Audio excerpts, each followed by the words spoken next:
안녕하세요, 블랙사입니다. 자, 미국 주식은 그저 떨어질 때마다 분할 매수로 모아가는 게 정답인 것 같습니다. 조정이 오면 저가 매수의 기회로 생각을 하고 수량을 늘려가는 전략을 가져가야 할 것 같은데요. 자, 이번에도 새로운 변이인 이 오미크론으로 인해서 3대 지수 모두 큰 폭의 조정을 받았었죠. 역시 기업들 자체의 문제가 아니라 외부적인 요인으로 빠진 주가였기 때문에 반등도 빨랐습니다. 자, 오미크론이 생각보다 치명적이지 않다는 기사로 인해서 3대 지수 모두 급반등을 보였는데요. 다우지수는 1.4% 상승했고 S&P 500 지수는 2.07% 상승, 그리고 기술주 중심의 나스닥 지수도 3.03% 상승으로 마감을 했습니다. 자, 그동안 하락폭이 컸던 이 나스닥 지수의 상승폭이 가장 높았는데요. 시총 1위인 애플을 비롯한 테슬라와 엔비디아 등 시총 순위 상위 종목들이 다들 큰 폭으로 상승을 했고, 특히 어제는 그 무거운 인텔마저도 3.1%나 상승을 하면서 필라델피아 반도체 지수를 견인하는 역할을 했습니다. 하지만 아직까지 이 오미크론에 대한 분석이 끝난 건 아니기 때문에 시장 상황은 지켜볼 필요가 있을 것 같고요. 떨어졌을 때 분할 매수로 담으신 분들은 기분 좋은 하루가 되지 않았을까 생각을 합니다. 자, 어제 3대 지수의 상승에는 미국 백악관의 방역 총책임자인 이 앤서니 파우치의 발언이 주요했는데요. 자, 오미크론 변이의 중증도를 판단하려면 몇 주의 시간이 더 걸리겠지만 이 초기 징후를 보면 오미크론이 이 과거 변이들보다 어쩌면 더 약할 수도 있다고 밝혔습니다.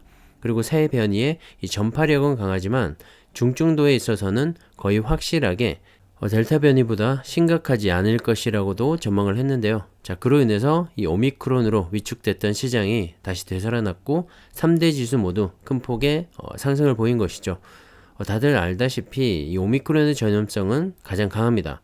하지만 이 중증도 면에서 약하다면 앞으로 이 코로나 바이러스가 일반 독감이나 감기처럼 변할 수도 있다는 그런 희망을 가질 수가 있는 것이죠.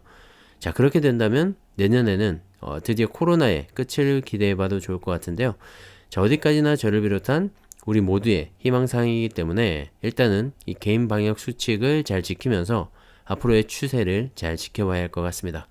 자, 어쨌든 오미크론 이슈가 이 정도에서 일단락이 될지 아니면 좀 더 이어지게 될지는 모르겠지만 시장에 더 큰 충격은 주지 않을 것으로 보이고요. 시장은 다음 주에 있을 연준의 FOMC 회의를 주목할 것 같습니다. 자, 오미크론 이슈가 미국 경제 회복에 발목을 잡지 않게 되면 현재와 같은 인플레이션은 계속 지속이 될 텐데요. 제 연준은 보다 빠르게 이 테이퍼링을 끝내는 쪽으로 무게를 싣고 있는 것 같습니다. 골드만삭스의 전망에 이어서 월스트리트 저널 역시도 연준이 유동성 공급을 축소하는 테이퍼링의 속도를 높여서 내년 3월에는 이 테이퍼링을 종료할 것이라고 보도를 했습니다. 자, 그렇게 되면 당초 예정됐던 일정보다 3개월 정도 앞당겨지는 건데요. 자, 연준은 지난달부터 매달 채권 매입액을 150억 달러씩 줄여가는 이 테이퍼링을 시행하고 있죠. 매달 1200억 달러에서 150억 달러씩 줄여나가게 되면 내년 6월에 끝이 나는 건데요. 매입 축소 금액을 이 150억 달러에서 300억 달러로 늘리게 되면 내년 3월이면 끝을 낼 수가 있습니다. 테이퍼링이 조기에 종료가 되는 것이죠. 자, 그렇게 되면 내년 상반기에 언제든지 금리 인상을 할 수 있는 여건을 마련하게 되는 것이고, 연준으로선 이 정책 변화에 좀 더 발빠르게 대처를 할 수가 있게 되는 겁니다. 얼마 전이죠. 파월의 입에서 인플레이션이 일시적이다라는 말을 뺄 때가 온 것 같다고 말을 했었죠. 자, 그러면서 인플레이션이 고착화되지 않도록 조치를 취할 것이라고도 말을 했는데요. 자, 그런 맥락에서 본다면 조기 테이퍼링 종료는 거의 확실시 될 것 같고요. 자, 금리 인상의 시기는 내년 3월 이후 언제든지 쓸 수 있는 연준의 히든 카드가 될 것 같습니다. 자, 다음 주 14, 15일에 열리는 FOMC 회의 때 결정하게 될 것 같은데요. 제 개인적인 생각으론 이번 오미크론 이슈 때도 연준은 조기 테이퍼링을 시행할 거다라는 다소 매파적인 뉘앙스를 계속 흘렸었기 때문에 이미 오미크론과 함께 시장에는 어느 정도 선반영이 된 것 같고요. 다음 주 FOMC 회의를 기점으로 산타 랠리가 이어지지 않을까 조심스럽게 예상을 해봅니다. 참고하시면 좋을 것 같고요. 어제 필라델피아 반도체 지수가 또다시 사상 최고치를 경신했는데요. 자, 관련된 반도체 기업들도 대부분 큰 폭으로 상승을 했죠.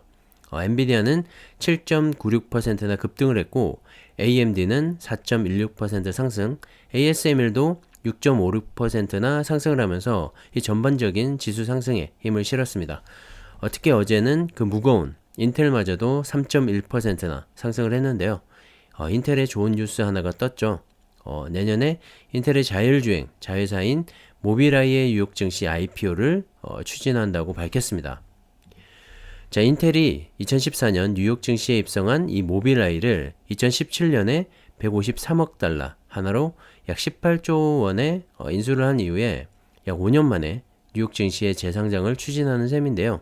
자, 인텔의 자회사인 이 모빌아이는 영상 기반의 첨단 운전자 보조 시스템인 ADAS를 최초로 개발한 업체고요. 현재 관련된 분야에서 세계 1위로 평가를 받고 있습니다.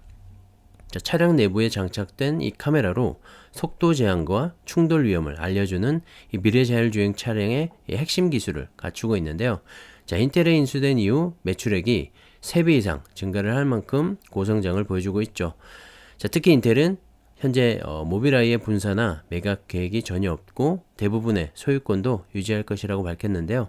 자, 그렇게 되면 인텔은 이 모빌아이의 대주주로서 자동차 부문의 컴퓨팅 관련 업무에 협력을 할 것으로 보입니다. 자, 인텔로선 당연히 호재일 수밖에 없고요. 모빌아이의 기업 특성상 현재 시점에 상장을 하게 되면 대단한 관심과 환영을 받을 수밖에 없겠죠. 전기차와 이 자율주행 시대로 넘어가는 이 시점에 핵심 기술을 갖춘 기업이 상장을 하게 되는 것인데 모두의 주목과 기대를 받게 될 겁니다. 타이밍이 너무 좋은 것 같고요. 인텔의 향후 이 주가 움직임도 잘 지켜봐야 할 것 같습니다. 역시 반도체는 미국이라는 생각이 들고요. 메모리 반도체도 중요하지만 앞으로는 이 더 큰 시장인 비메모리 반도체가 더욱더 대세가 될 것으로 보입니다. 자, 엔비디아를 비롯한 AMD, 퀄컴 등 비메모리 반도체 기업들의 성장을 봐도 알 수가 있고요. 시장을 주도해 나갈 수 있는 이 반도체 기업은 비메모리 반도체 기업에서 나오지 않을까 생각을 합니다. 특히 엔비디아는 TSMC를 누르고 반도체 기업 시총 1위까지 올라섰는데요. 4차 산업시대와 메타버스에 특화된 기업이 아닌가 생각을 합니다. 자, 개인적으로도 관심이 크고요. 기대를 하고 있는 기업 중에 하나입니다. 자, 엔비디아가 만들고 있는 그래픽카드는 앞으로 이 전기차와 자율주행에서도 반드시 필요한 제품이고 옴니버스라는 이 엔비디아 자체 플랫폼을 통해서 메타버스도 누릴 수가 있죠. 그리고 최근에 비트코인 등 가상화폐가 열풍인데요. 가상화폐 채굴에도 GPU가 필요하죠. 자, 이렇게 변화되고 있는 산업에 특화된 기업이라고 생각을 하고요. 그건 비단 이 엔비디아 뿐만이 아니라 대부분의 반도체 기업이 그런 것 같습니다. 중요한 산업 중에 하나임이 분명한데요. 자, 그렇기 때문에 반도체 투자도 반드시 필요해 보입니다. 자, 필라델피아 반도체 지수를 추종하는 ETF 하나만 가져가셔도 충분하지 않을까 생각을 하고요. 자, 국내에도 타이거, 미국 필라델피아 반도체 나스닥이라는 ETF를 통해서 미국의 이 우수한 반도체 기업에 투자를 할 수가 있습니다. 참고하시면 좋을 것 같고요. 반도체는 2차 전지 플랫폼과 함께 이 중장기 투자 시에 꼭 가져가야 되지 않나 다시 한번 생각을 합니다. 어제 애플의 주가도 3.54%나 급등을 했는데요. 모건 스탠리에서 목표 주가를 200달러로 상향 조정을 했습니다. 자, 애플의 주력 사업인 이 아이폰과 안정적인 수익 창출에 기여를 하고 있는 앱스토어가 실적 개선에 크게 기여할 것으로 내다봤고요. 특히 내년에는 증강현실 AR 글래스를 바탕으로 또 다른 성장을 할 것으로 기대를 했습니다. 자, 애플의 AR 헤드셋이 예상도까지 돌고 있죠.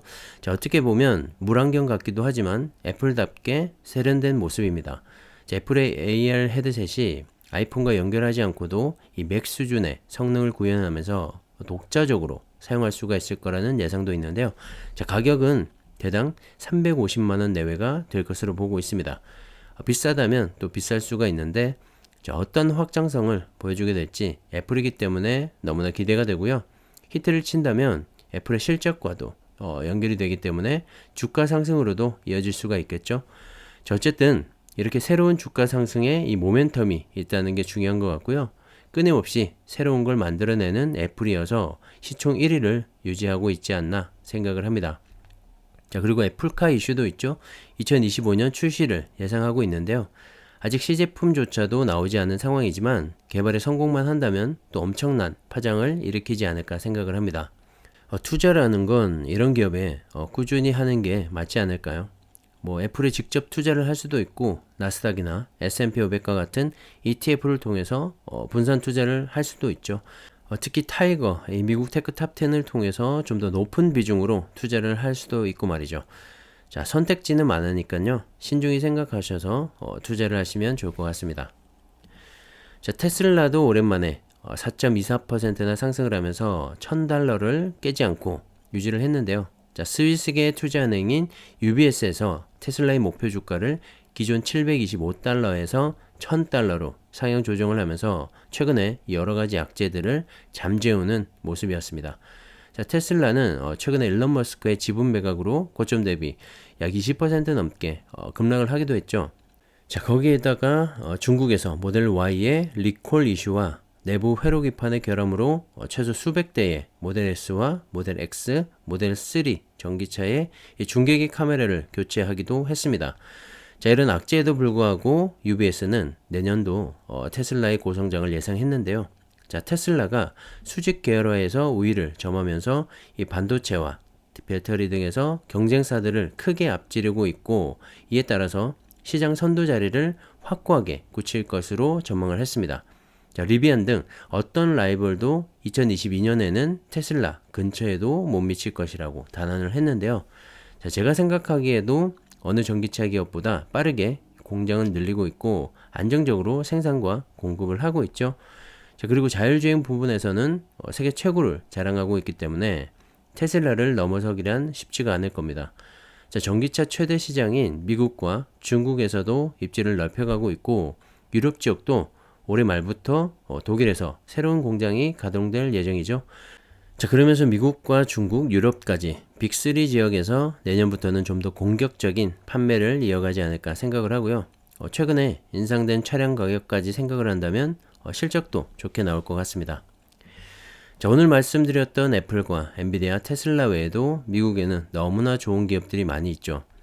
타이거 미국 테크 탑 10에 속해 있는 시총 1위부터 10위 사이의 기업들은 말할 것도 없고요. 필라델피아 이 반도체 지수에 속한 반도체 기업들도 관심을 가지면 좋을 것 같습니다. 자, 한동안 조정을 받았던 국내 2차전지 관련주들이 오늘은 또 시원하게 큰 폭으로 상승을 했는데요.